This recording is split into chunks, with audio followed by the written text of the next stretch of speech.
അപ്പോൾ ഗൈസ് നമ്മുടെ ഇൻസ്റ്റാഗ്രാമിൽ ഒരു കിടുക്കാച്ച ഫീച്ചർ വന്നിട്ടുണ്ട്. ഞാൻ നിങ്ങളുമായിട്ട് ഷെയർ ചെയ്യാം. അതിന് വേണ്ടിയിട്ട് ഞാനൊരു ഇൻസ്റ്റാഗ്രാം ഒന്ന് ഓപ്പൺ ചെയ്യുന്നുണ്ട്. ഇവിടെ സൈഡിൽ കാണുന്ന ഈ പ്ലസ് ചിഹ്നത്തിൽ ക്ലിക്ക് ചെയ്താൽ നിങ്ങൾക്ക് ഇമേജസ് എന്ന് പറയുന്നൊരു ഓപ്ഷൻ കാണാൻ കഴിയും ഗൈസ്. അതിൽ നിങ്ങൾ ക്ലിക്ക് ചെയ്താൽ നമുക്ക് കുറേ ആനിമേറ്റഡ് ആയിട്ടുള്ള ഇമേജസ് കാണാൻ പറ്റും. നല്ല അടിപൊളി ഇമേജസ് ആണ് ഗൈസ്. ഇതിൽ ഏതെങ്കിലും ഒരെണ്ണം നമുക്ക് സെലക്ട് ചെയ്യാം. ഞാനിപ്പോൾ ഈ ഇമേജാണ് സെലക്ട് ചെയ്യുന്നത്. ഇത് ഞാൻ സെലക്ട് ചെയ്തു.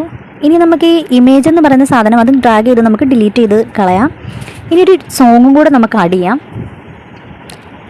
ഞാൻ ആഡ് ചെയ്യുന്ന ഈ സോങ് ആണ് ഗൈസ്. നമ്മുടെ ഇമേജസിന് ചേർന്നൊരു സോങ് കൊടുക്കുകയാണെങ്കിൽ അത് ഹൈലൈറ്റഡ് ആയിരിക്കും. അപ്പോൾ ഇത് ഞാൻ ആഡ് ചെയ്യുന്നു. ഇനി നമുക്ക് എങ്ങനെ ഉണ്ടാവുമെന്ന് നോക്കാം guys. Fly, fly, little butterfly, got me curious when you fly by. Where you from and where you're going, did anyone ask why? അപ്പോൾ വീഡിയോ ഇഷ്ടപ്പെട്ടാൽ തീർച്ചയായും ലൈക്ക് ചെയ്യുക, സബ്സ്ക്രൈബ് ചെയ്യുക.